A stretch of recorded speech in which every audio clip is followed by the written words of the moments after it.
رب العالمین په مونږ ډېر لوی احسانات کړي دي. د ټولو نه اول نمبر احسان چې په مونږ الله کړی دی دا دی چې مونږ انسانان پیدا کړي. که مونږ خره پیدا کړی وي نو د مونږ په شا به خلکو بارونه وړل، مونږ به صحراګانو کې سربولي ګرځېدو، مونږ به په چوکو په ډنډو خلکو والو، مونږ له به چا شوتل هم نه راکو، پردو دشتو کې به ګیا ته پرېښودو، نه به هم چا د ګرمۍ غم کو، نه به هم چا د یخنۍ غم کو، فریاد به هم نشو کولی، خر فریاد نشي کولی. که د مونږ نه سپي پیدا کړی وی نو مونږ به پردي در کې ټوکړې ډوډۍ ته پراتو او مونږ به په مردارو کې سرونه منډلې وي او د چینجو او څخه د بین ډک غوښې به هم په غاښونو شو کولی او په کاڼو به خلکو ویشتو او فریاد به هم نشو کولی چې خدایه زه د سپی ولې پیدا کړم. سپی دا فریاد نشي کولی. که مونږ یې پیشوګان پیدا کړی وي نو مونږ به په پردو چرګو پسې او په مردارو پسې منډې والې. دا د الله فضل دی چې مونږ الله انسانان پیدا کړو. ټول وایي الحمدلله. او ښکلی شکل یې راکړ، لقد خلقنا الانسان فی احسن تقویم. مونږ په څلور بولي نه ګرځو، په خپلو خپو ګرځو. روغ لاسونه یې راکړل، روغې سترګې یې راکړې، روغ اندامونه یې راکړل. د ګرمۍ او د یخنۍ د بچو عقل، سوچ، فکر، انتظامات یې راکړل. دا د خدای لوی نعم. یو کتاب کې مې د دې سترګو کتل، د سترګو دا باڼه نه دي، نور خو به وروستو پرېږدو. دا باڼه د یو سړي قدرتي دا باڼه نو، سترګې وې باڼه نو، نو هغه به سترګې خوږېدې، سوځېدې به. ډاکټر له به لاړ، ډاکټر به ورله د سترګو صفایي وکړه، بیا به سترګې سوځېدې، بیا به ډاکټر له منډه. مشر ډاکټر له لاړ، هغه وې ستا د سترګو کې دوړه ګرد پرېوځي. او رښتیا خبره یې پاک کور کې که په میز د پاسه ته وګورې نو یو دوړه به پې پرته وي. په دې هوا کې دا ګرد و غبار منډې تړلې وي. دا هوا ټوله د دوړې او د ګرد نه ډکه ده، دا د الودګۍ نه ډکه ده. نو پاک لوښې د المارۍ نه راواله او ته پې داسې لاس راکاږه نو دا لاس پرې د دوړې نه ډک شي. وی ستا دې سترګې ته دا دوړه رسي نو ته به دا مهرباني کې چې به سترګه ایږده، هر وخت سترګه لمده ساته. چې څو ورځې سترګه لمده کړه سترګې سوځېده.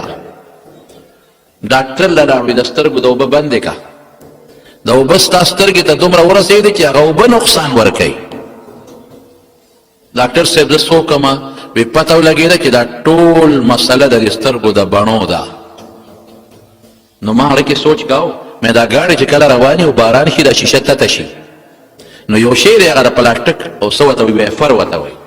هغه ویفر پې د پاسه ګرځي، دا شیشه درته پاکوي، هغه خاوره خټه هغه اوبه ترې لرې کوي. دا باڼه خدای په دې سترګه کې قدرتي ویفر پیدا کړی. دا دوړه نه لرې کوي، دوړه دې سره نښلي، سترګې ته یې نه پرېږدي. هغه ویفر به ته په لاس باندې وی نو ښکته پورته کېږي به، او دې کې قدرتي خدای داسې بټن لګولی دی چې فورا ښکته پورته کېږي، ستړی کېږي پرې نه. نه ماشین سوځي، نه ماشین فیوز کوي. هغه ویفر به هغه پلاستیک خراب شي نو بیا به دې مصري له چې دا بدل کا، دا صفای پوره نه کوي. او دا داسې ویفر خدای ستا سترګه کې پیدا کړی چې تر مرګه پورې دی هېڅ قسمه تبدیلی ته او پرزو بدلولو ته ضرورت نشته. دا پوټې باڼه چې موږ ته ښکاري دا څومره قیمتي دی. د یو انسان پړپوس خراب شو. پړپوس په وجود کې هغه شی دی چې څاروي خلک حلال کړي نو پړپوس یې سپو ته اچوي، انسانان نه خوري. پړپوس د سپي د خوراک شی دی او د یو انسان پړپوس خراب شو، امریکې ته یې بوتلو. امریکا کې ورته وی چې دا علاج یو شته، موږ سره بل نشته. هغه علاج څه دی؟ ادا که چېرته اکسیډنټ وشو او یو انسان هغه ډونیشن ورته دی وی، هغه مخکې لیکلي و چې که زه مړ شم نو زما اندامونه بل انسان ته لګولی شي. دا زموږ ملک کې نشته او په بار ملکونو کې شته. نو هغه ډونیشن عطیې والا پړپوس که بل څوک اکسیډنټ کې مړ شو په خپل مرګ هم نه، نو مونږ به د هغه اپریشن وکړو، پړپوس به تا ته لګو. او په دې شرط چې ستا د هغه بلډ ګروپ د وینې ګروپ هم یو وي، په دې شرط چې ستا د هغه د پړپوس سایز هم یو وي. خدا بخچل کله کېږي؟ بس د خدای وارو ته انتظار کوه چې داسې وشي نو کېږي به. نمبر مې 102 راغی، 102 نمبر مې راغی، 102 په قسمت خپل دی. که چېرته دا 101 چې تا نه مخکې دي کله د یو اکسیډنټ شو پړپوس مونږ ته بیلاو شو او دی کې ګروپ نو برابر یا سیل د دوی نو تعالی به ډایرک راشي اکونه بدنه مخ کې دي خو ته به مهربانیو کې چې تا په دې نمبر کې 102 کې اچو نو ته به مهربانیو کې 2.5 کروڑ روپے به مخ کې داخله کې دا 2.5 کروڑ نن ریفندیبل دي دا به واپس کېږي نه دا لاړ دا اپریشن خرچه به خپلې د هسپتال خرچه به خپلې د ډاکټر فیس به خپلې د خوراک فیس به خپلې الله هغه پړپوس چې مونږ یې سپوتا غورځو تاسو نه قیمتي پیدا کړی دی اله انسان ته د غاښ پته ولګي چې په د دړ راشي ما ته یو سړی وي غاښ مې خوږېږي مې څه ته غواړې باباجي بوډا څو کاله عمر دی 80 کاله مې 80 کاله په دې غاښونو ته په منونو غنم میده کړل په غنمو ډوډۍ دې په میده کړه په منونو انار او امرود او په منونو نه پټنونو غلغله دې په دغه غاښونو په دې میچن میده کړه نور ته څه غواړې د میچنې پل چې یو میاشت د استعمال شي نو دا اوس بدلول غواړي د جوسر هغه کټر چې لږ استعمال شي دا بدلول غواړي ټیر چې کال د استعمال شي بدلول غواړي د جرند پل چې کال د استعمال شي بس دا ختم بدلول غواړي نو تا اتیا کاله په دې پټنونو رزق میده کې بشیر جان نور ته څه غواړي دا د خدای نعمت دی وایه کنه دی یو غاښ چې دې نه پته به درته ولګي ما ته بل چا ګنډېری راکړې په لاره تلم ګنډېری په منډه راوړي دی او ګاډي ودرېد ځای کې په منډه یو منټ صبر وکړه خدای څه وایي ګنډېری راوړي وي دا ځان سره واله په لاره مې جوړي زه خو را روان شوم هغه ته جوړیم پس په ګنډېری خو ما یو غاښ بایللی دی چې چک مې ولګو ټک چې مات شو د خدای چې ما تعالی کوم اندامونه را کړي دي زما قسم په خدای چې یو اندام د کروڑهاو نه د اربهاو په غاښ به کېږي خو هغسې بني چې کوم خدای قدرت درته پیدا کړی یو ویښته دې سپین شو الله کې تور کې یو ملا چې دې ټیټه شو قسم په خدای کې ځان له نیغه کې یو ګوته چې د شوګر والو د ډاکټر چې دا پرې کا قسم په خدای کې ځان له جوړه کې دا د چا احسانات دی وایم الله خو مونږ ډېر بد قسمته یو مونږ د خدای د غټ نعمت شکر ادا نه کوو ورکوټې خو لویه خبره ده مونږ شکر ادا نه کوو او رسول الله مبارک فرمایي ولا مونږ خو د ښکلي پیغمبر په خبرو ایمان دی هغه څه فرمایي وی پراته او په خوشحالۍ کې او په تنګ دستۍ کې په دواړو کې د ما شکر ادا کړه مدد به دې زه کوم شکر ادا کړه مدد به دې زه کوم حضرت امام ابو حنیفه رحمت الله علیه ډېر صابر انسان و زمونږ امام دی او ډېر لوی شخصیت او ډېر لوی بزرګ او د زمانې ولی او مالدار شخصیت په خپله زمانه کې د قرآن او د سنت نه 12 لکه مسلې رایستې دي 12 لکه مسلې دا عقل لري دا څونه شی دی صابر و ډېر زیات یو سړی ولا راغی د نکاح تقریر یې وکړو د نکاح تقریر ملیان کوي یو سړی ولا راغی د کور ته دننه کېده وی مولوي صاحب لږ ودرېږه ودرېد ورته وی ما اورېدلي چې ستا پلار مړ شوی دی مور دې کونډه ده وی یو او دا مې اورېدلي چې د مور د عدت هم پوره شوی دی وی یو یاره وی اورېدلي به دي چې دا مور دې ډېره ښکلې ده ښایسته ده نو ما تېره په نکاح کړه اوس یو دومره لوی بزرګ او عالم ته دا خبره څونه سپکه ده ده که نه څومره سپکه خبره ده چې ما ته مور بوډۍ ښه ده امام ابو حنیفه ده او یو اتیاو کالو دی نو مور به یې د څونه عمر سلونه به اورېدلي دی او بیا دا چې مور دې ښکلې ده او ما تېره په نکاح کړه ما غوندې بل سړی وي چې دا مازدیګر مې پرې والي چې ښه ما مور په ټوکه کې ته به د خپل مور چاته په نکاح کې ستا مور کونډه ده په نکاح به کې اوهو امام صاحب څه وایي الحمدلله چې زما د مور رشته راغله اوهو لکه ډېرې جینکۍ په کور زړې شو رشتې نشته الحمدلله خو دړمن شو سخت دړمن شو خو بیا څه وایي الحمدلله زما د مور رشته راغله خو بچې خفه کېږه ما دا خو چونکې د ما مسله نه ده د ما د مور مسله ده نو زه به هغې سره سلا وکړم که هغه تا سره نکاح ته تیارېږي ډېره ښه ده زه به د خدای حمد ویم او که نه تیارېږي نو زما مسله نه ده خو د هغې مسله ده وایي زه ښه دلته ولاړ یم شابه تپوس دې وکړه خو چې امام صاحب قدم واغېست په هغه دړ راغې لاندې پرېوت او مقه دی ترې سووته من عاد لي وليا فقد آذنته بالحرب د خدای د ولی بدل الله اخلي ته به خفه کې بدل به الله اخلي ولې رسول الله مبارک فرمایي من عاد لي وليا فقد آذنته زما دوستان به خبر کوي زما دوست څوک خفه کوي ما له خفګان راځي که نه راځي ستا دوست څوک خفه کوي تا له خفګان راځي که نه راځي نو د خدای دوست څوک خفه کوي الله له خفګان راځي که نه راځي نو امام صاحب ته چې ووی دا سړی ولې مړ شو وی الله په ما خفه شو نو مړ یې که زما خو په هغه حال کې مې امام ابو حنیفه د خدای حمد ادا کړ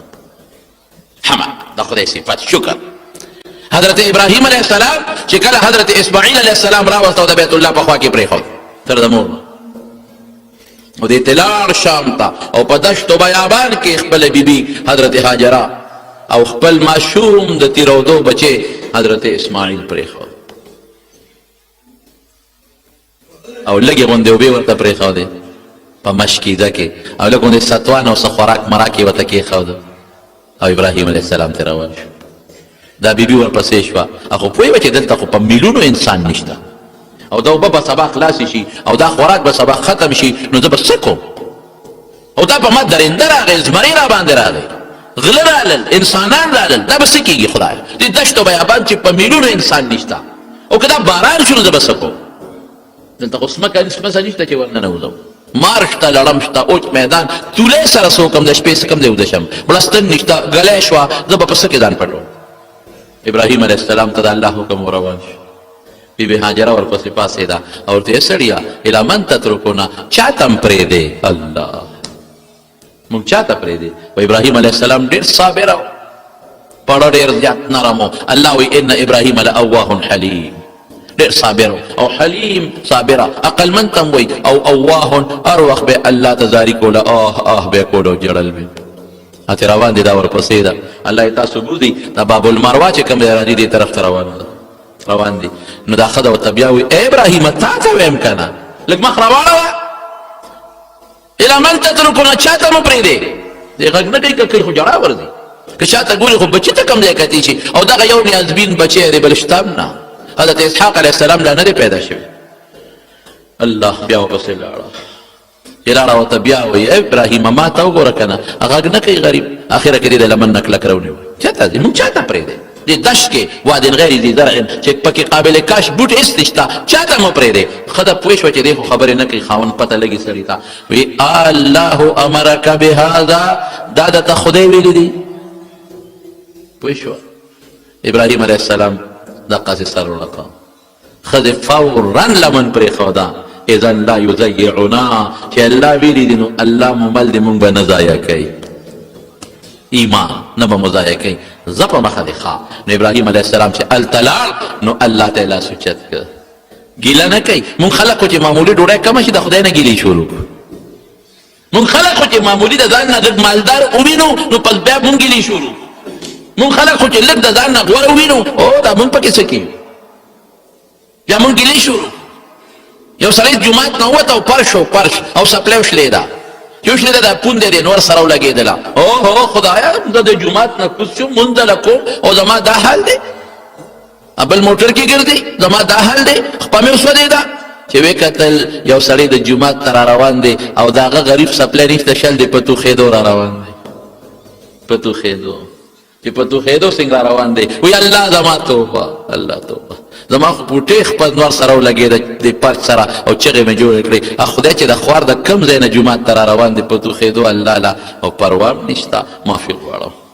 حضور پاک فرمایي نسخه درته ښیم، نسخه د ټینشن او د پریشانۍ نسخه درته ښیم. خلک دې کې پریشانۍ کې پراته دي، د بل موټر ته ګوري خفه کېږي، د بل مال ته ګوري خفه کېږي، د بل بنګلې ته ګوري خفه کېږي، د بل کارخانې ته ګوري خفه کېږي، د بل جایداد ته ګوري خفه کېږي. د رسول الله مبارک په نسخه عمل وکړ سو ټیک. اسه فرمایي وی په دنیا کې د ځان نه لاندې ته وګوره او په دین کې د ځان نه پورته ته وګوره. چې دا د چا کور نشته هغه ته وګوره، اوهو ما خو بیا هم یو دوه مرلې کور شته. چې دا د کرۍ کور کې اوسېږي هغې ته وګوره چې د بل د کرۍ وس نه کېږي، نو بچي او ښځې پردي خدمتونه کوي او همسایه په شکل کور کې اوسېږي. هغه ته وګوره. ستا موټر نشته، موټر سایکل شته، شکر دی. هغه ته وګوره هغه بل پیاده روان دی، د موټر سایکل وسې نه رسي، د سایکل وسې نه رسي. ستا دوه سترګې شته، د هغه بل یوه ده، هغه ته وګوره. ستا یوه ده، هغه نابینا ته وګوره. هغه نابینا دی دې ته وګورې، سترګې نشته خو لاسونه روغ دي، پرتوغاښ ځان له تړلی شمه. هغه روغ ته وګوره، شل ته دې وګورئ. او مړه چې هر څه ناپوره شي که نه، هر څه ناپوره شي نو چاته به ګورو؟ کافر ته به ګورو. شکر دی خدای ایمان دې راکړی دی، شکر دی خدای، دې نه لوی نعمت شته. ما ته بېګا یو ملګري د جرمني نه ټلیفون وکړو، بېګا د دې عمر دو هلک دی، د جرمني نه یې ما ته ټلیفون وکړو، د جرمني نه. او ممکن د ماته وایي چې ستا د نیټ بیانونه پاس د هرې جمعې په انټرنیټ موږ له راځي او موږ یې اورو د هرې جمعې بیان نو ممکن ده چې دا بیان به هغه واوري کېدای شي په الفاظو کې مانه زیاتې کمې راشي خو ځکه د ټلیفون خبره وکړه مانه خبره هېرېږي دا عمر دوه هلک دی د ما د بچي د سکول ملګري پاتې شوی عامر یې نوم دی بېګیا راته په ټلیفون خبره وکړه وایي موږ په جرمني کې په یو یونیورسټۍ کې سبق وایو په لاره تېرېږو کله کله په سیکل یو بوډۍ ښځه وه هلته کې دا خو ماته پته را د هغه زه خپله درته اوس وایم هلته کې دا بوډاګان چې که نه دا چې کوم سړی بوډا شي یا ښځه بوډۍ شي نو بچي خو تېوالو دي بچي خو بیا د ښځو شي نو هغه مور او پلار دپاره حکومت بعضې کوټې موټې جوړې کړي چې د بعضې ځایونو کې نو هلته کې هغه مور او پلار یې په کوټو کې دی رهي او حکومت والا څه پیتي میتي ورکوي او دا بچې په کال کې یو ورځ یې مدر ډی ورته وایي په هغه ورځ باندې دا بچې والا چې تا خط ولیږي چې دا به خط والا ولیږي یا څه معمولي پارسل ورته داسې پنځه شپږ ګولۍ ورته چینګمان ولیږي بس وي دا زموږ د مور پلار حق نو نه مور پېژني نه پلار پېژني دا ماته پته ده داسې حالات هم په امریکا او په برطانیه کې شته داسې حالات چې ښځه خاوند په یو ښار کې اوسېږي مور او بچې په یو ښار کې اوسېږي یو ښار یو شهر کې مور او بچې او د دې مور او د بچي شل کال یو بل سره ملاقات نه کېږي بچې د ښځې بچې د عیش و عشرت دی اسلام خو موږ له زما قسم په خدای ډېر لوی برکت راکړی الله په خپل بنده ډېر مهربان نو دغه بوډۍ ښځې سره به مونږ کله څه شی واخېسته زمونږ تعلق ورسره جوړ د هلک ما سره کور والا هم دلته نو مونږ یو ځل کور ته ورسره لاړو د هغې فوټېنۍ غوندې کوره کې چې لاړو بوډۍ سره تعلق جوړ شو اخره کې هغه عیسایانه وه مونږ ورته د ایمان دعوت ورکړو مسلمانه شه هغې ویل څنګه مسلمانه شم زما خو پلار مور وروڼه بچي ټول عیسایان دي او اسلام خو ډېر ګران مذهب دی نه ته مسلمانه شه هغه اسلام صفت هم ورته وکړو خدای د هغې له نرم مونږ ووایي ورته چې ته عیسی علیه السلام منې مونږ یې منو ته ورته د خدای زوی وی مونږ ورته پیغمبر وایو او که مونږ عیسی علیه السلام په حیث د پیغمبر ونه منو خو بیا مونږ هم کافران یو مونږ عیسی علیه السلام پیغمبر منو خدای له نه بچي شته نه ښځه شته او دغه رنګې رسول الله مبارک خیري پیغمبر منو د هغه نه پس بل پیغمبر به نه راځي دا زمونږ عقیده ده وی ښځې ته م نصیحت وکړه بوډۍ ته وی خدای د هغې له نرم کړه ښځه وی په ډېره ښه زه مسلمانېږم خو دا مسلماني خو ډېره ګرانه ده نو مونږ ورته رضانه وې چې یاره مسلماني ګرانه نه ده بوډا ده پکې ډېره اسانتیا ده او ته خو بوډۍ خیر ښځې ته مونږ نصیحت دعوت ورکړه الله ښځه مسلمانه کړه چې بوډۍ مسلمانه شوه مونږ ورته کلمه ووایي مونږ ورته کلمه نو ما ورته لا په ټلیفون مې د کلمې په مقصد هم پې کړه وی او هم پوره پې کړه کلمې شهادت یې وی ښه مدېداره بیا مونږ چل خو نه ورته د ما ښځې به له اودس وکړ په مانځ یې ودروله بیا وی چې ډېر پاسه به زه څه کومه مونږ ورته وی چې که خیر مونږ بل ځله چوټي شي راځو نو تاله به په جرمني کې د قرآن شریف ترجمه راو جرمني ژبه کې ځکه هغې له بغیر د جرمنۍ ژبې نه بل څه نه ورتل ته به هغه ګورې ټرانسلیشن دی ترجمه به ګورې خیر دا مسلمانه شوه کلمې ووې اودس هم وله وکړو او مونږ ترې روان شو وی چې بله هفته کې مونږ رالو د بوډۍ معلومات هم اخېستل وی خلکو چې بوډۍ خو مړه شوې ده بوډۍ کله مړه ده وی تېر اتوار بچي والا رالل او بچي ورسره ناستو ساتې لاړه او موږ هم ورسره په دغه اتوار میلو شوي یو زموږ د دعوت نه او د هغې د کلمې ویلو د ایمان نه یو 5 ګنټې پس غریب هم مړه شوی الله ما وی ګوره رسول الله مبارک فرمایي چې ډېر کله د یو انسان او د جنت په منځ کې یو لیش فاصله وي څومره یو لیش الله به د جنت او د انسان الله به داسې کار ته واخلي چې د جنت په ځای به دوزخ ته لاړ شي او ډېر کله یو انسان دی د هغه د دوزخ په منځ کې به یو لیش مزلي داسې کار به وچي چې د دوزخ نه به بچي او جنت ته به لاړ شي نو ما د هغې لږ هغه چې بنیادي خبره کوله وی ښځې صرف ما ته او زما ښځې ته هغې ته پته وه چې د مسلمان یم بل چا ته پته نه وه مونږ وایو مونږ به هفته پس راځو خدمت به کوو هغه غریبه 3 ګنټې پس مړه شوه نو مې بیا نو هغه خو هلته کې نور کله به یې مړي د عیسایانو ښخول اوس هلته یې نه شي ښخولی ځکه چې ښخوي نو قبر وله د حکومت نه په بیه لي څوک د 20 کالو قبر والي په کرې ځای د قبر څوک د 100 کالو والي هغه بلا پیسې دي نو سې سوځئ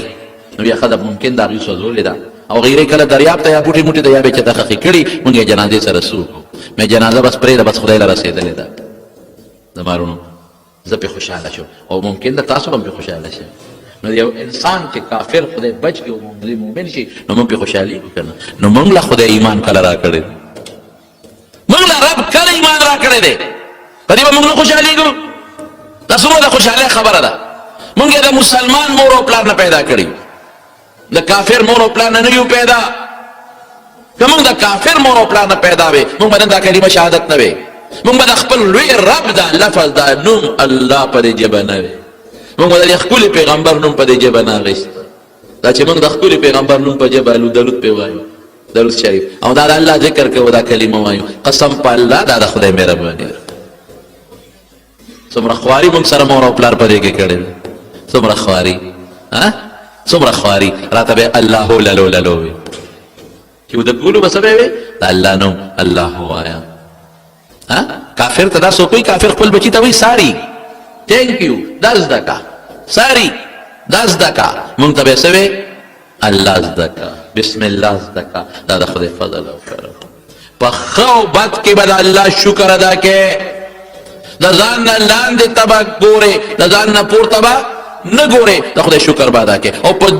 دین کې د ځان نه پورته ته وګوره، په دین کې مونږ د ځان نه لاندې ته ګورو، په دنیا کې بره ته نو ټینشن جوړ، په دنیا کې لاندې وګوره، د خدای نعمت قدر بدله درشي. او په دین کې بره ته وګوره، مونږ دین کې لاندې ته وګوره. یلکه مونځ کوه که نه یا مړه پرون دی یو مونځ وکړه، نو تا خو یو هم نه دی کړی که نه. او که ښځې ته وی مونځ وکړه،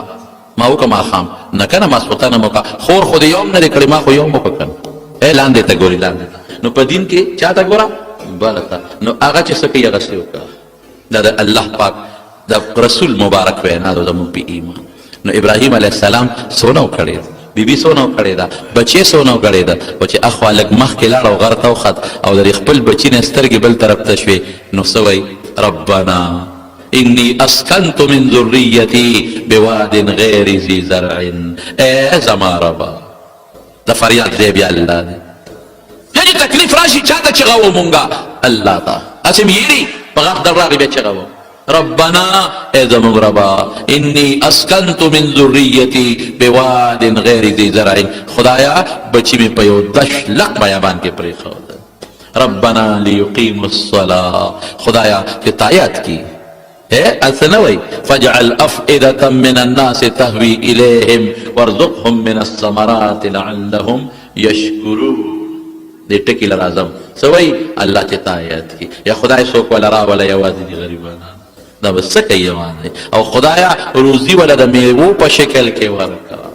څه دپاره، لعلهم یشکرون، چې خدای ستا شکر ادا کی. شکر په دغه جون شکر،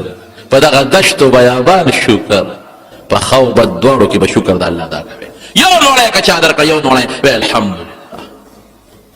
یو بوټو به درته میلاو شوی وی الحمدلله. زما قسم په خدای یو سړي راته خبره کوله، جیل کې پروت و، جیل کې، او ما ته څه وایي، وی اوبه به نه میلاوي.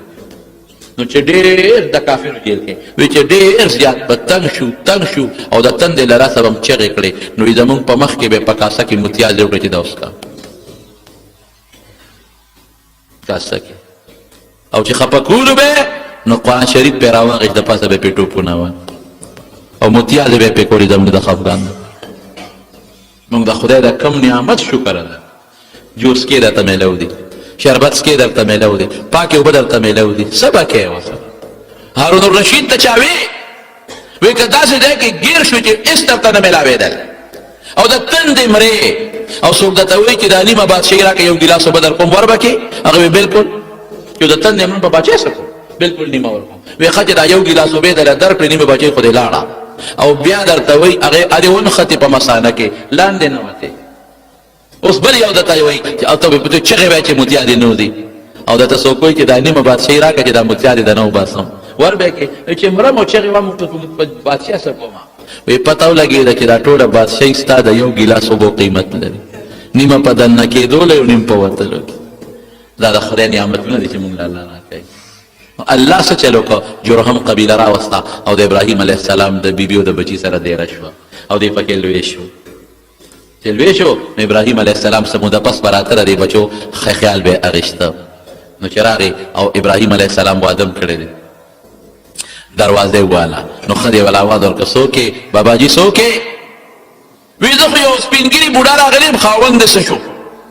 وی تلې دې ښکار کوي. وی ښه، وی ژوند هم څنګه دی؟ وی ډېر خراب، ډېر بد حال دی، ډېر د غربت ژوند او ډېر بد حال شروع دی. وی چې خاوند دې راشي نو ورته به وایي چې یو بوډا سپین ږیري په داسې شکل راغلی و او تا ته دا وصیت کوي چې دا درشل دې بدله کړه. اسماعیل علیہ السلام چې ښکار نه راغی نو په آثارو پوی و وی ښځې څوک میلمه خو نو راغلی وی راغلی و یو میلمه و دا دا شکل و دا دا رنګ و داسې بوډه و دا داسې خبرې کولې او ښځې دا خو مې بابا دی دا خو ابراهیم و زما پلار وصیت خو یې درته نو کړی وی کړی دی وی څه وی وی درشل دی بدله کا تپوس یې دنه څه کړی و دا تپوس یې وکړه چې څه خوراک دی نو موږ چې بس خوراک نو نشته وږې تږي وی درشل ته ما ته دا وصیت وکړه چې تا طلاقه کړم زه پلار کړ بلې وکړه چې بلې وکړه څه موده پس بیا ابراهیم علیه السلام راغی دی بیا اتفاقا ښکار له تللی و دروازه وواله ښځې ول اواز ورکړه څوک یې یو میلمه راغلی ما خاوند یې څه شو ښکار له تللی ښه ژوند هم څنګه دی الحمدلله ډېر مزېدار ډېر ښه څه خورئ غوښې د ښکار او بس زمزم غوندې قیمتي نعمت او د خدای عبادت کوو او ډېر ښکلی خاوند خدای را کړی دی او ډېر د خوشحالۍ ژوند ډېر د عزت ژوند د خدای ډېر شکر ګزار یو خاوند چې د راشي ورته وایي چې داسې یو بوډا سپین ږیره راغلی او درشل دی برقرار وساته چې خاوند اسماعیل علیه السلام راغی خو وروستو پیغمبر کېږي په نښو نښانو پېښ شو څوک خو نو راغلی یو بابا راغلی بوډا غوندې باباجي څه وی باباجي دران تپوس وکړه ژوند هم څه دی ما ویل ډېر ښه شته غوښې د ښکار او زمزم غوندې قیمتي اوبه او ډېر ښه شته ژوند تېرېږي وصیت خو یې درته نو کړی کړی و څه وی درشل دی برقرار وساته وی ښه دی دا زما پلار و ابراهیم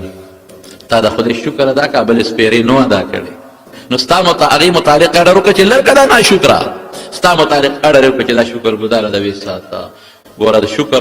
برکت څه شو د شکر برکت اوس ګوره دغه ښځه چې د ابراهیم علیه السلام ورته وي درشل دی پرېږده او دغه شکر ګزاره ښځه دا وروستو د رسول الله مبارک نیا جوړېږي په اولاد کې خدای د دواړو جهان مبارک سردار پیدا تلک امکم یا بنی ماء السما څنګه چې بیبي هاجره ده د قرنګي دا ښځه دا شکر به ادا کړې ښه کې مو په بده کې ښه کې په بده کې به شکر ادا کړې وایي چې یو څپېړه چا درکړه شکر دی چې مړی نه کړم کلدل یې راته وکړله شکر دی چې ما نه دي کړی خو نه د هغه خرابه شوه زما نه ده خرابه شوې بل یې درته ورسول شکر دی چې ما نه دي رسولی بل چا ګناهګار دی شو ده خو نه شو یو سړی په لاره روان و چقړی وی او دی خوا یو جنټلمین و هغه خشته سپینې جامې او کوټ موټ چوغه موغه اچولې ده او ښځه ده ورسره کیړی ټقار وباسي روان دي دا غریب مسکین چې ته په خپه په اوبو په ډنډ راله چې شړق شو هغې نو څاڅ کې اوچت شو او د دغې جنټلمین د ښځې په جامو ور پرېوتل جنټلمین چې ښځې ته وکتل هو دا خو واده له روان یم او ښځه مې روانه ده او جامې څښا شوې څپېړه اوچته کړو چې شړق شو دا مسکینې ښه مضبوط ړوند دی په سترګو زما د ښځې جامې دې څښا کړې په قلار ده په ټوپونه روانې غریب یې یو څپېړه ښځه هم خوشحاله شوه چې ځکه خیر یم باتور خو زما بدل واغېست او زما په وجه سره یې تکړه دی څپېړه وویسته دوه خبرې مې وکړې دا مسکین فقیر چې خوا شو الحمدلله شکر دی چې ما ظلم ونه کړه هغه ظلم ګوره د خدای حمد ته هغه ظلم زه ظالم نه یم هغه څپېړه راکړه زه سوچ زما خو زه ظالم نه شم ظالم شو چې څه مخکې لاړ شو یو سړی د الوا په دوکان ناست و الوی دی سهار وختي او باران دی لاندې خټې دي هغه وی چې خدای پاک لومبې هر څوک چې راغی نو یو جام پی به م ورکوم او یو مدیداره الوا به م ورکوم دا مسکین پې ورغی دلته راشه فقیر مسکین وګې که نه راشه ښه مدیداره الوی ورته په ډېر کې کېښوده جام پی م ورکوم پی مو واله وغه الوی مو خوړه چې خوا شو نو په خړت خړت په خندا شو په خړت خړت په خندا شو وی الله ناشنا قیسې دي یو خوا څپېړه یو بل خوا الوا الله ناشنا قیسې دي یو خوا واله او ټکول او څپېړې بل خوا الوا او ښه ګرم پی خدای څه ناشنا خدایي دی دا د انسان عقل کې خو نه تېرېږي سړی چې کور ته لاړ او ښځه یې څنګ بوتله کور ته دې بره په وړو ته خته او ناګنه ډق چې دغه دی نه راخطا شو چې ځمکې له راغې ساتي ښځې ویې خلکه خاوند مې په ځای پرېږدی نور غر کېږو دا هلته یو بوډا والی دی څپېړه استرا هله بوډا واپس کې دا د هغه وجه د بل څه وجه نه شي کېدی وړله تر کرکه راشي که نه څنګ بوډا دی په دې لار لاړ خلکو منډې منډې بوډۍ راواړو دا دې وي او دا دی ای بوډا بابا خاوند خو مې سر وخوړ مړ شو خو نور دوا وکړه نور دوا وکړه خیره دې کړه زما خاوند ته مونږ ته ونه کې ویې نه ما خو خیره نه ده کړې نو دا خاوند مې چې مړ شو وی دا خو د زه ووالمه نو الله په ما خفه شو که نو زما د ده څپېړه دغه وه چې زما مخ ټیک ټاک دی خوږ نه دی او دغه د خدای څپېړه وه هغه خدای خپل سپیړه شکر گزار بنده د خدای دوست دی. نبی کریم صلی الله علیه وسلم فرمایي هغه انسان چې هغه شکر گزار دی او صابر دی دا د خدای دوست دی. د خدای په نعمت به شکر ادا کوي. بالکل کم پستر ګړون دی بشیر جان ادب شکر ادا کوي. ډېر لاندې دي او په فوټپات ګرځي سوالونه کوي. دی خو د پیغمبر ناتونه وایي ډېر لاندې دي چې د هغوی د لاس نه نیول څوک نشته. دته خو وروره لکه د ګورنر پروټوکول دی. څوک یې د لاس نه یو خوا تښتوي او څوک یې بل خوا تښتوي. ډېر لاندې دي والله که په خر سور لیکي په خر او دې ټول عمر په موټر کې څوک روان دي. څه کوي مطلب ویل ته پولیس والا ودرولم او عجیبه دا وه چې ډرایور یې په لاس شالو هغه هم کله کله ډېر ښه سړی دی خدای دې خوشحاله هغه په لاس بونډۍ دی په دې ګس لاس موټر چلوي او دې ورسره مخکې ناست دی دې په سترګو نابینا پولیس والا ودرولو چې ویې درولو ده ته یې وکتل او هغه ته یې وکتل یله که لیسنس میسن د ګاډي څه ورته وایي کاغذونه ډرایور ده ول اواز وکړي دې خو مله راتاو شه چې دې راتاو شه ویې څوک یې ویې دې سیچو یم او دا مې راسره اولدار دی دې سیچو یم او دا اولدار څه وی وی دا بابا مونږ ماف کړه دا د خدای کارم سور ګرځي په موټر په دې پېښور کې مولانا اشرف صاحب رحمت الله علیه ډېر نیک سړی تېر شوی پروفیسر و په اسلامي کالج کې ډېر نیک و د مولانا فقیر محمد صاحب بکا صاحب رحمت الله علیه خلیفه نو هغه په خپو باندې غریب معذور نو هر وخت به په اوږه خلکو ګرځاو په اوږه به ناست و ګرځاو به نو زموږ شیخ صاحب رحمت الله علیه مولانا سنجان شهید رحمت الله علیه یو ځل وی مولانا اشرف صاحب ته مې وی چې خلکو ته خدای خره اسونه مسخر کړي په خرو په اسونو ګرځي تا ته خدای انسانان مسخر کړي د انسان په اوږو ګرځي د خدای د نعمت به شکر ادا کړو ناشکري به نه کوو لږه ډوډۍ ده الحمدلله ډېر خلک دي قسم په خدای ډوډۍ ورته پرته تېرېږي نه د دنیا ډوډۍ پرته زه یو ځل یو سړي بوتلم په یونیورسټي ټاون کې او ما له ډوډۍ وکړه زه خیر نوم فارغ خوري خامخا به راځي چې لاړم هغې غریب زما د مخې د علاقې علما راغوښتي وو ډېر خلک یې راغوښتي خالد زما د مخه یم چېرې تاله ډوډۍ کوم پرې چې دا نور خلک هم دا مولیان هم در سره کښېني او د هوټل نه یې ترکارۍ راوستې وه غوښې مخې او قصې پسې را دا دومره تکلیف دې ولې کوم نجیب ما خو نن اختر دی چې کېناستو ډوډۍ ته دلې د کور نه په پلیټ کې مهې راوړې سپینې مهې هغې ته او لږه ډوډۍ راوړه هغې په میا نیمه کړه که څلورمه باقي واپس کړه لږ یې پرېښوده ما ولې وایي دا ما خو دغه په ما بند دي د ما دغه خوراک نه پکې غوړي نه پکې مالګه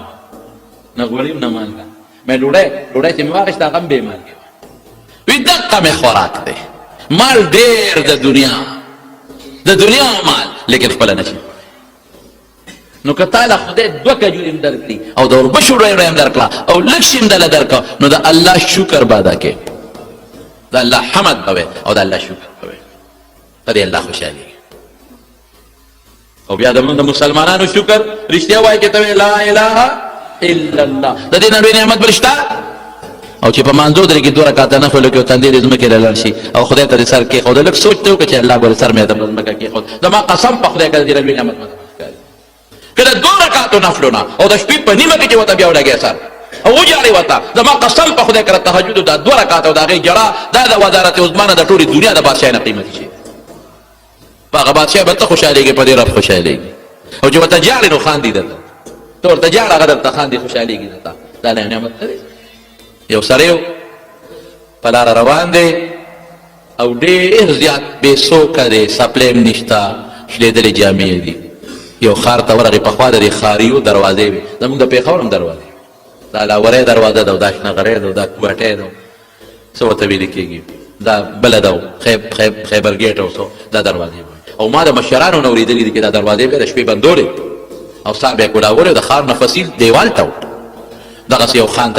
ته دې ورغې دروازې بندې دي لین باندې خلک ولاړ دی فقیر غریب هم په یو لین کې ودرېد چا یې تپوس وکړه دا دروازې ولې بندې دي وایي د بادشاه نه باز تښتېدلی دی هغې پسې په منډو دي او چې باز کله پیدا شي دروازې به کولاویږي بادشاه وایي اصله دا باز په دروازه بار ورتښتي قیمتي باز بس د یو څو وړه سویلې وکړو روان شو د دریاب غاړې له او یا الله ناشنا خدای دی عجیبه عقل پکې کار نه کوي خدای دا ستاسین خدایي ده چې کوم قمقل دی بېوقوف دی هغه له دې بادشاهي ورکړه قمقل په دې چې باز ته څوک دروازه بندوي باز ته څلور خپیس خو نه دی څه ښار کې په دروازه به منډه وي باز خو وزرې وړقي او بره خېږي نو باز چې بندی نو په ښار جال واچوه نور جال در سره شته نو تا باز ته دروازه دا سپی دی دا خر دی دا اس دی دا اوښ دی چې په دروازه تښتي نو قمقل بېوقوف خر پات هغه د خدای بادشاہي ورکړي پروتوکول د څوک ته مخکې منډي وي څوک ته وروسته منډي وي څوک د سلوټونه کوي او چې ما غوندې هوښیار ما ټوله شپه د عبادت کوم دروازې د روجي نیسم زما دغه حال دی چې سپلی مې نشته زما دغه حال دی چې کمیس هم نشته زما دا حال دی چې کور هم نشته ښځه هم نشته بچي هم نشته نو زه ستا عبادت کوم نمیست نشته هغه بېوقوف پوټې مونځ نه کوي او بېوقوف د قمقل بادشاهي دې ورکړي په دې سوچ کې پروت دی چې وده شو رب العالمین یې په خوب کې ولیدو الله ورته بنده ولې پریشان یې ولې سوچ کې پروت دی وی الله ستا خدای ته په سوچ کې پروت دی بنده ما خدای کې څه چل دی خدای خو بېدینه دی هغه باچا مونځ نه کوي او قمقل د بادشاهي دې ورکړی دی فوج او پولیس یې انډر دی او زه ستا عبادت کوم دروازې شپې نو ماله دی خدای پاکه شلېدلې جامې دي کور هېڅ هم نشته الله ورته وی بس ما خو په خپل علم هر څه ټیک کړي دي ګوره قرآن حکیم کې الله وی عسى ان تکرهوا شیئا وهو خیر لکم عسى ان تحبوا شیئا وهو تا ته به یو شی ښه ښکاري د خدای په نسبت بخنې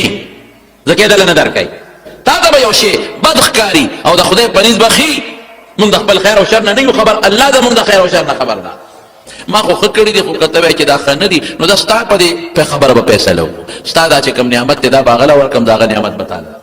او خدای کولی شي که نه شي په سیکنډ کې بادشاهي اخلي تعز من تشاء وتذل من تشاء بيده الملک بادشاهي د خدای په لاس کې ده اختیار د خدای په لاس کې دی اوس بس 2 منټه کې فیصله وکړو ته چې پاسې باچا کوم دی اب ستا دی ستا نعمت هغه له ورکوم د هغه نعمت تا له ورکوم دی ورته په دا خوب کې وي الله زما څه نعمت دی دا شلېدلې جامې دا شلېدلې څپلې دا ګرمه نه چې دا هغه دا ورکې په نه کنه تعالی مې یو نعمت درکړی دی به بیا ستا نیګ ورې ابا دا هغه بستی دا هغه نعمت خو تعالی در کوم بادشاه شي او ستا نعمت دا دی چې دا په نیمه شپه کې پاسې او دا ما ته جاړې چغې وې دا نعمت به بیا ستا نی دا به هغه له ورکوم دا په نیمه شپه به راته جړه هغه کوي دا په نیمه شپه به راته نفل هغه کوي ته به بیا نه کوې وی نه الله دا نعمت ته ورکوم مونږ له چې خدای کوم نعمت را کړی دی او د الله نوم مخلوق دینه والله قبل نعمت بني شکر بادا رسول الله صلی الله علیه وسلم په کور کې ناست دی او یو سوالګری راغی خیر راوړی خدای مو بخا نبی علیہ السلام مبارک سره یو کجوره وورې کړه سوالګری ته ویل دا یو داسې شی دی هیله بیله یو کجوره شکر یې ادا نه بس نبی علیہ السلام خو به سوالګری نه رټه هغې ونه کړه دی کې بل سوالګری راغی بل سوالګری وایي خیر راوړی د خدای په نوم رسول الله مبارک ولې یوه کجوره ورکړه بله کجوره چې ورې کړه سوالګري څه وایي الحمدلله اوهو کجوره څومره لوی نعمت او بیا د مبارک پیغمبر د لاس بل ناشکري وکړه اوهو کجوره او بیا د پیغمبر مبارک د برکتي لاس او دې نه قیمتي شی ښکلی یې کړه تندي له وخورم صاحب دا خو لوی نعمت دی شکر ادا کړه حضور پاک حضرت ام سلمې ته وی دی بیبي وه ام المؤمنین وی ام سلمې چا څه شی راوړی تو ګوره څه شی دی هله راوړه هغه راوړل څلوېښت دینار او 40 اشرفې وی ها بچې دا هم دوه سوالګري راغلل یو ناشکره لاړ بل شکر ادا کړه هغه ته 40 اشرفې میلو په شکر الله خوشحالېږي لئن شکرتم لازیدنکم الله وی شکر ادا کړه نورم زیاتو ولئن کفرتم ان عذابی لشدید او که ناشکري دې وکړه زما نه سخت عذاب والا بل څوک نشته عذاب مې سخت دی قرآن حکیم کې الله وی په یمن کې مې 2 باغونه جوړ کړي یو د لارې نه یو طرف ته اوږده قصه ده یو د لارې نه بل طرف ته او داسې میوې وي چې د هغې په شان باغونو میوې کم ځای وي چینې اوبه او قیمتي سور او دنیا وده په تماشا کې وه د ځمکه کې خوږوالی او طاقت خو الله پیدا کوي خلکو ناشکري وکړه چې ناشکري وکړه هغه باغونه خدای وچ کړل اوبه د خدای په لاس کې دي دې که نه روایه راته ژوند د چا لاس کې دی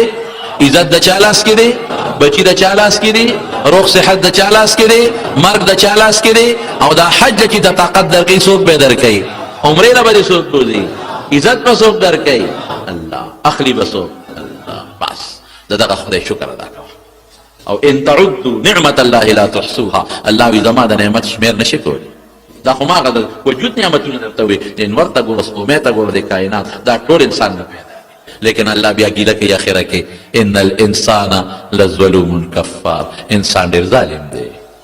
ډېر ظالم ولې دې نعمت دی خدای ما دې نعمت تاړو سوچ کوي چې د ما قدرت ته معلوم کی او کفار ډېر ناشکره دی او بس کی چته منوي الحمدلله نوړی خولې ته واچوله چته منوي الحمدلله کور ته ننوت چته منوي الحمدلله بچي ته وکتل او خوشحاله شو چته منوي الحمدلله په هر کار به الحمدلله وایې ښه د خدای نعمت چې کوم نعمت ته ګورې او د یادي او کوم نعمت استعمالې وی الحمد او لږ به نه ګڼې د خدای لږ نعمت هم ډېر ډېر شي قانون دا دی که نه که یو عام سړی چاله یو 100 روپۍ ورکړي وطني خوشحاله او چې یو لوی سړی ول 100 روپۍ ورکړي نو په هغې ډېر خوشحاله نو دا د لوی زیات نعمتونه دي نو چې د الله د طرف نه دي خدای که لږ دی خو ستا دی موږ ته شکر ادا کوو خدای شکر دی په صحت روغ یو که دوه د اوربشو ډوډۍ ده خو چې پرهېز خو مې ته نه دی که که د 5 پیسو مالګه ده خو خدای چې پرهېز خو مې ته نه دی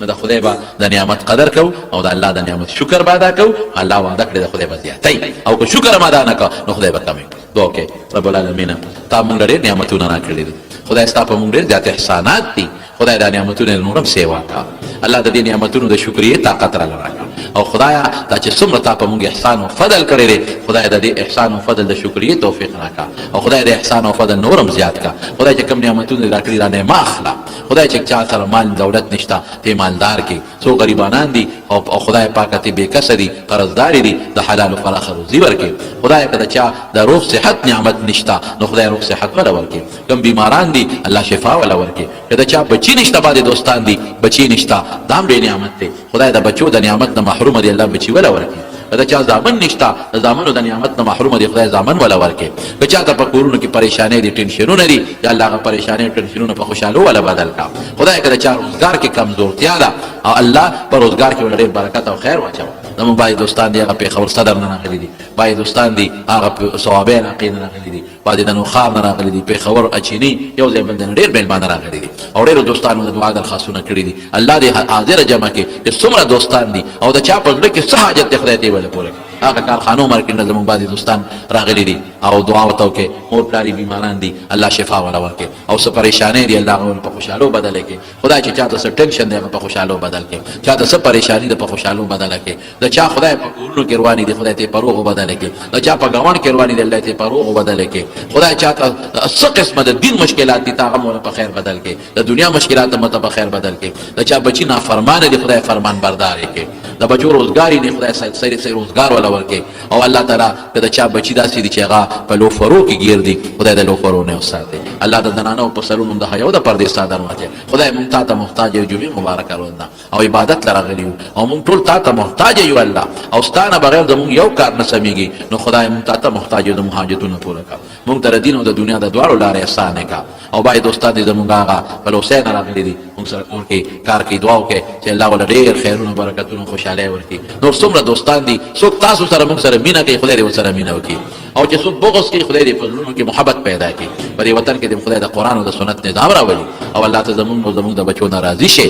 او بے روزګارو نه صحیح روزګار ورکړي او بعد د ماشومان دغه امتحانونه ورکړي دوی چې الله په خو نمبر او کامیاب کړي او زموږ بچی دې د دنیا سره خدای دیندار کړي بچو ته دعا کوي بچی ذخیره خدای دې د دنیا سره دیندار کړي او الله دې مخیر وکړي په فریدا کریمه نصیب کړي لا اله الا الله